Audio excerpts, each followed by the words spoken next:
thanks for the organizers, first of all, for selecting my abstract and for giving me the opportunity to present you a project that is quite close to my heart.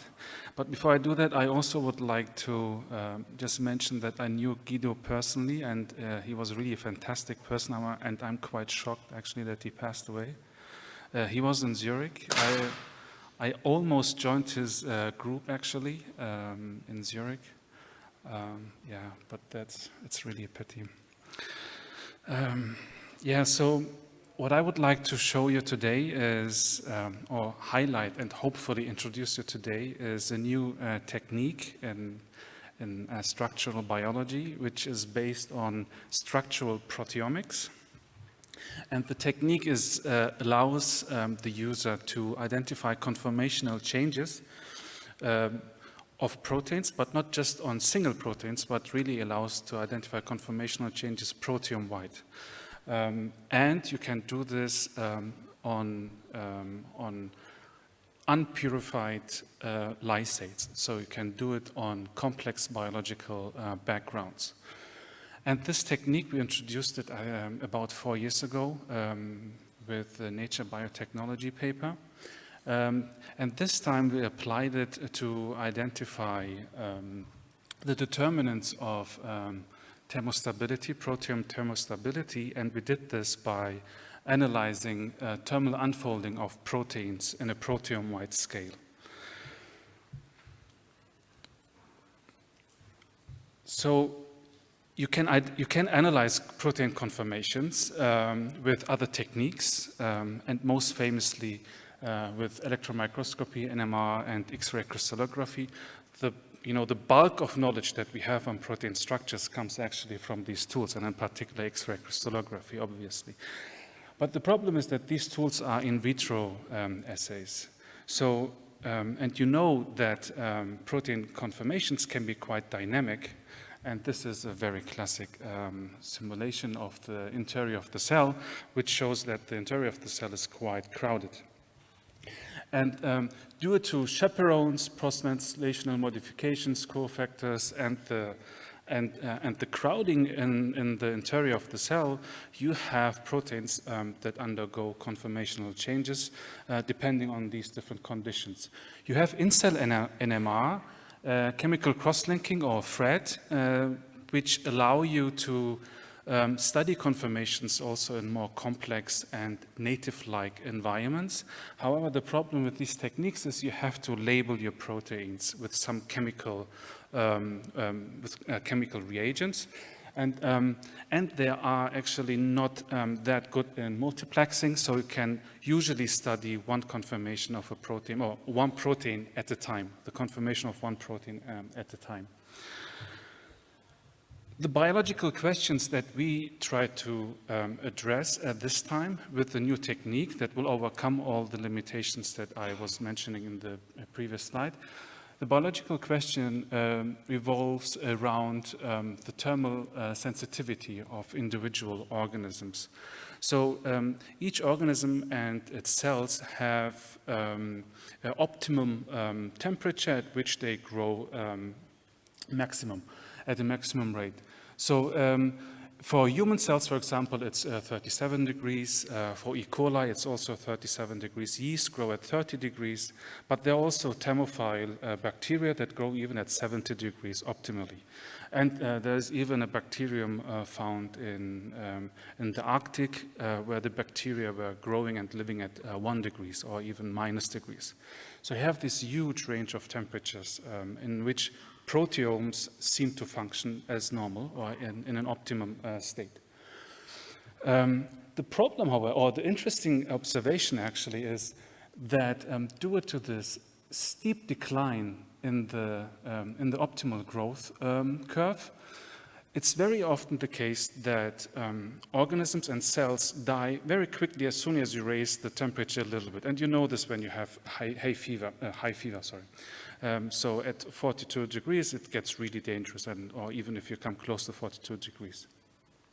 So the problem here is that actually we don't fully know what happens on the proteome level in these organisms. And there's an application, obviously. The milk industry uses the death of organisms at certain temperatures for pasteurization of their milk. But again, scientifically, actually, we don't really know what happens on the proteome level. So whether the proteome collapses as a whole, or whether certain small number of proteins actually lose their function, which then induces the death of the organism. And what determines actually protein stability at high temperatures?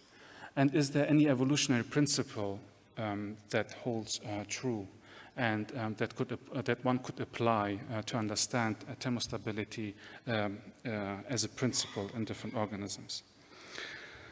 Well, the technique that I wanted to introduce you today is a technique called Limited-Proteolysis coupled to targeted mass spectrometry. And the principle works as follows.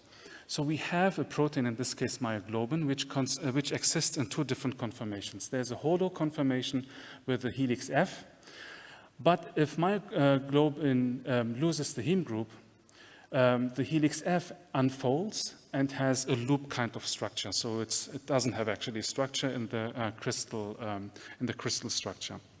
So it's totally unstructured. Now, what we can do is when we apply a protease that cleaves not sequence-specific, but really that cleaves only by sites that are easily accessible to the protease, we can induce a cut in the unstructured helix or in the unstructured loop region in myoglobin, while the protease will have hard time to induce any cuts in the helix F region when it is really structured. So what we can now do is we can look for the peptide in the mass spectrometer. The peptide would be then the helix F. The helix F is not cleaved in the holo conformation, so you see a signal. While in the apo conformation, this peptide is not existent because it got cleaved. So when we look for the cleavage product, you will see it in the apo conformation, but not in the holo conformation. And with this principle, basically, we have come up with a marker for the helix conformation and the loop conformation for myoglobin. And the best thing, or let me just say quickly, so the protease is, the key to this technique is that the protease is really sequence unspecific. And with the protease, you see a web logo here, there is a small tendency towards small hydrophobic amino acids, but generally it's sequence unspecific. So it really cleaves peptides or regions of the protein that are easily accessible, so it has some structural features that are important. Now, the best thing about this technique is you can apply this on myoglobin as a showcase, but you can really do it also on a proteome-wide scale because it's mass spectrometry-based proteomics. So, and we did this. So we grew yeast in glucose and ethanol to see whether there is any difference in the regulation of the core carbon metabolism pathway. So here you have the glycolysis pathway, you have the citric cycle and the ethanol pathway. And when we compare now the conformations of the proteins or the peptides that are markers for the conformations, we could identify that glycolysis pathway is mainly regulated, or the difference between glucose and ethanol-grown bacteria is the conformation of the protein, which is highlighted here in blue squares for the genes. While the citric cycle and the ethanol pathway regulate their activity of the subpathways by gene expression level. So, and the ones that we found significantly up or down regulated are in red squares. So with this, you can get a really nice overview of the conformational state and the changes in a whole pathway, for example. Now, for the biological question that I introduced in the first slides, so what we did is we actually grew now yeast in different temperatures. So we rose the temperatures from 37 to 76 degrees in 3-degree steps and incubated the cells 5 minutes in these temperatures, and then applied again this limited proteolysis. So gave the unspecific protease to the sample and then let basically the protease induce cuts to the peptides, and then we measured the peptides in the mass spectrometer again. And with this, you get a peptide abundance profile, as you can see here. So at low temperatures, the structures, the proteins are stable, and the protease has hard time to do any cleaves. So you get lots of these tryptic peptides, so the typical mass spectrometry flying peptides in your sample, while with higher temperatures, the proteins degrade, and the protease has easy time to put additional cuts to the peptides and to the protein, so you lose these tryptic peptides. And what you can now do is you can fit a sigmoidal curve to these profiles and then identify the inflation point. And the inflation point is then the melting temperature, as you also do with circular dichroism experiments. So important is we identify multiple peptides, so you can have multiple tryptic peptides per protein. And interestingly, what we observed is that peptides coming from the same domain have similar melting temperatures. And what you can now do is you can do a simple hierarchical clustering to identify, first of all, the number of domains you have in the protein, but also to identify or to determine an average or mean melting temperature for a domain. And for proteins, we simply chose the minimum melting temperature within the set of domains, assuming that a protein function is lost as soon as one domain loses its function, which it would if it would unfold. So we performed this experiment not only on yeast, but we performed it on HeLa cells, on E. coli, on Thermophilus bacteria, and on yeast. And we obtained different sets of, we could identify different number of proteins. And here I just want to highlight actually, so in total we had 8,000 unfolding behaviors, so some kind of sigmoidal melting curves. If you then select for high quality ones, so that fit very nicely with a sigmoidal curve, then you get about 700 to 1,000 proteins for each organism where you see an unfolding given the different temperatures that we measure the cells in. And the best thing is the data is available. So I will put the slides up in the drive. There was a drive somewhere, I think. So I will put up the slides, and you can get access to the raw data, basically, or to the melting temperatures in these experiments from the database. So coming to the first question, so what happens actually? So at 47 degrees, does the protein collapse in total, or do we have single proteins that just lose their function? So when we look for 90% loss in the stability or in the structure of the proteins, we could identify 83 proteins that got unfolded at 47 degrees. So it's not the entire proteome that loses its stability or that loses its function, because when we analyze them, what type of proteins these are, so the 83 proteins are, 14 of them are essential, 21 are hubs, 22 are bottlenecks within an interaction network, a physical protein-protein interaction network, and 17 are hubs and bottlenecks together. So these are apparently crucial proteins that are heavily required for the life of the organism or for the life of the bacteria. And so with this, then we have an answer to the question whether the whole proteome collapses or not at 47 degrees. In terms of the evolutionary principles that might underlie thermostability of the proteomes, what we try to do is, because we had melting temperature measurements for different organisms, so we assessed the difference in melting temperature for orthologous and paralogous proteins.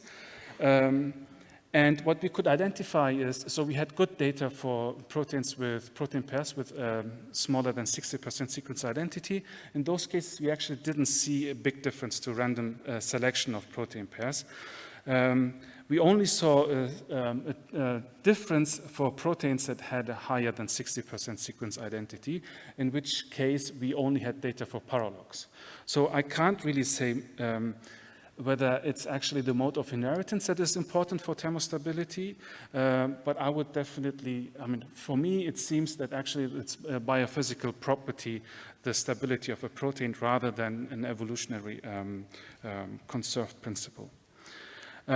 Interestingly, the domains, if you measure the melting temperature of a domain in different proteins, so in a different physical context, they still keep to have or tend to have the same melting temperature. So it doesn't actually matter in which protein context the domain is living in. It usually has the same melting temperature, and this is even true when you compare domains within different organisms. As the next, we try to understand actually what drives, so which characteristics and determinants do exist in those proteins that are highly stable, even at high temperatures, compared to proteins that lose their integrity very early on.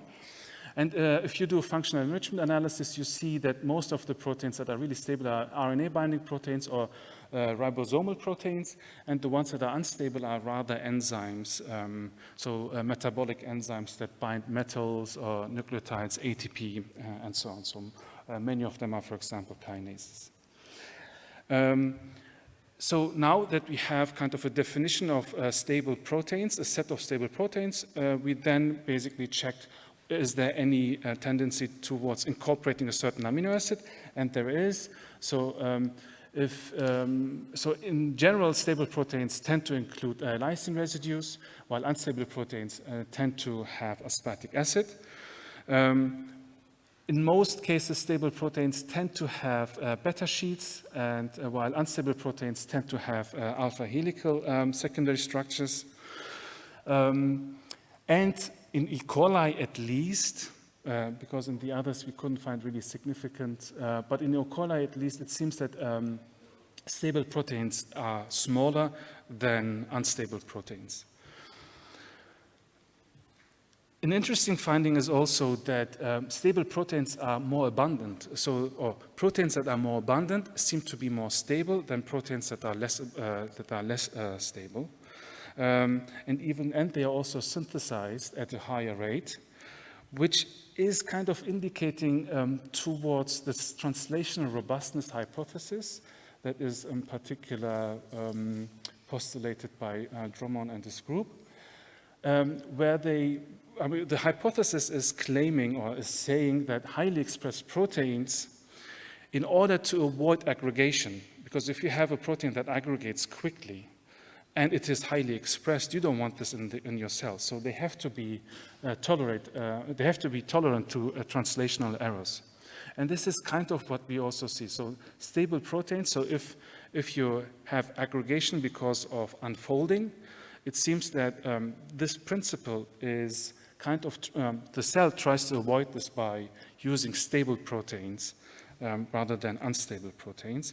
And in terms of aggregation, what we also noticed is in the sigmoidal curve, when you increase, for some peptides, when you increase the temperature further, you got an increase again in the intensity of the peptides. So it meant that the protease had, again, hard time to cleave the unstructured protein. And the only reason that we could come up with why we see this in our data was aggregation.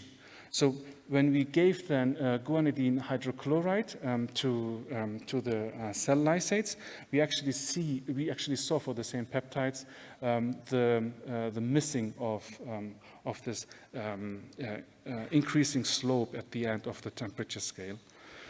And when you then basically calculate an aggregation parameter, which is defined by the slope, and measure the aggregation parameter, you see again there is a slight tendency of stable parameters to aggregate less.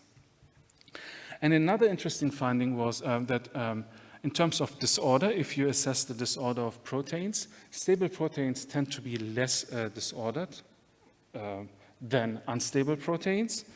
And an interesting finding was that you can predict disorder with computational tools, and there were actually studies that did that. Now, with our proteome-wide analysis of conformations and of protein stability, we checked actually the predictions, whether we see a sigmoidal curve for these predictions. And in fact, for almost 50% of the predicted intrinsically disordered proteins, we saw the sigmoidal curve.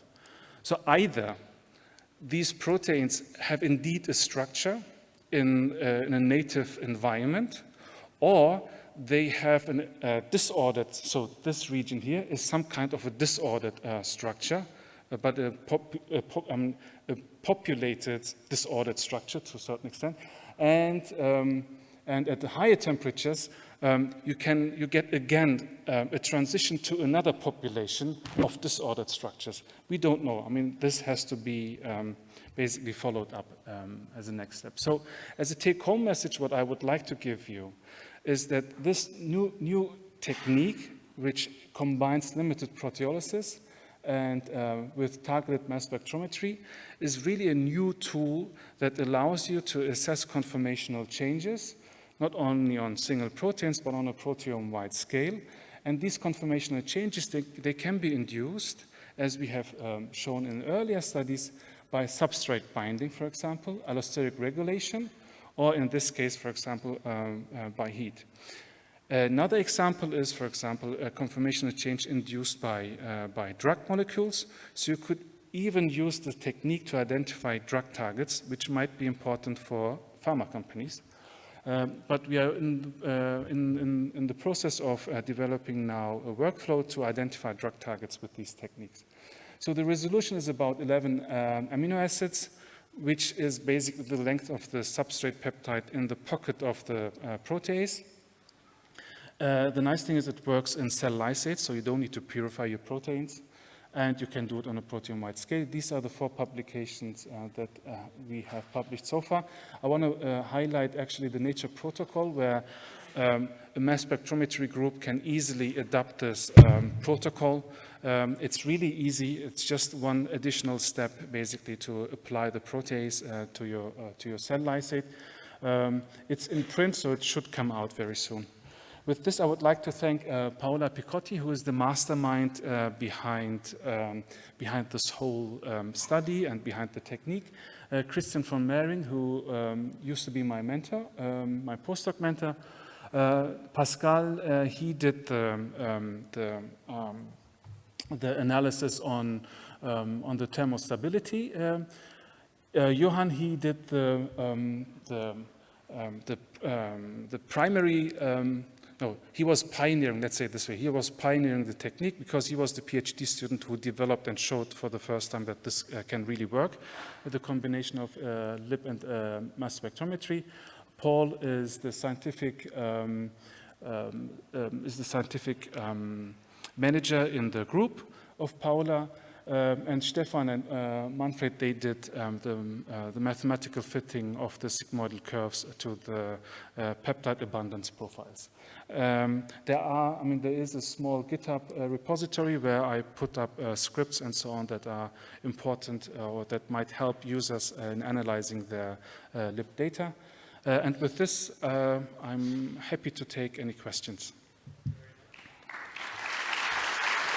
So we all like to look on melting temperature denaturation as a 0-1 binary situation, and I wasn't sure, according to your assay, where it goes, because you moved between saying melting temperature and integrated integral protein.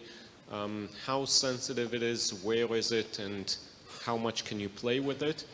A related question under these constraints or rules of this game, why do you think that beta proteins are more stable than alpha proteins?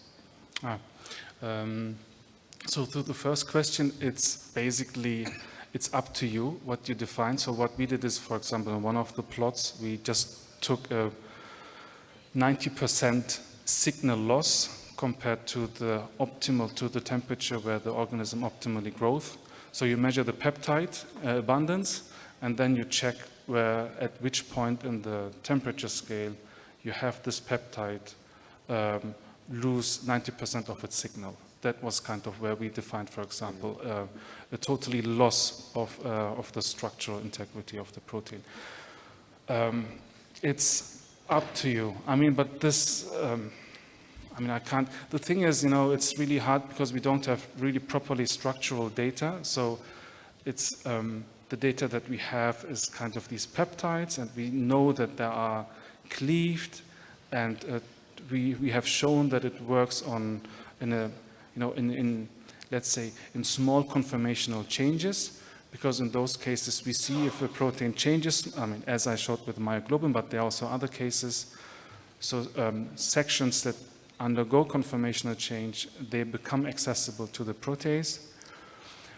So but it's really hard. I mean, there was no calibration between known denaturation curves of known proteins other than myoglobin and your signal? Yes, I mean, we have not done that, no. And in terms of why beta sheets are more stable than alpha helices, good question. Really good question. Well, I mean, I really can't. It's a tendency that we see in the data, but why exactly? Good question. Time for one more question. Yeah. Hi, Yes. wonderful talk, and thanks for the technology. I'd like to point out that it was really nice to see that your results reiterated the predictions from 2008 from Avner Schlesinger in the Ross lab. Yes. Yeah, this was beautiful. But also ask a question. Can you perhaps, since you went down this evolutionary road, right, so where we could see the evolutionary signal, can you perhaps look at families of proteins and try to time temperatures that would have existed in the time that this particular protein would have made it into life? Oh, that's like, oh, this is a very interesting question. Oof. The problem is that, so as I said, so you lose the tendency to have a similar melting temperature at about 60% sequence identity. So you can't really go very far back in time. But you can build trees and time on that. Yes, you could. I don't know. We would have to do it. But it's a really interesting scientific question that we should follow up. I would love to talk to you about this. Thanks. Yes. Thanks for the idea. Cool.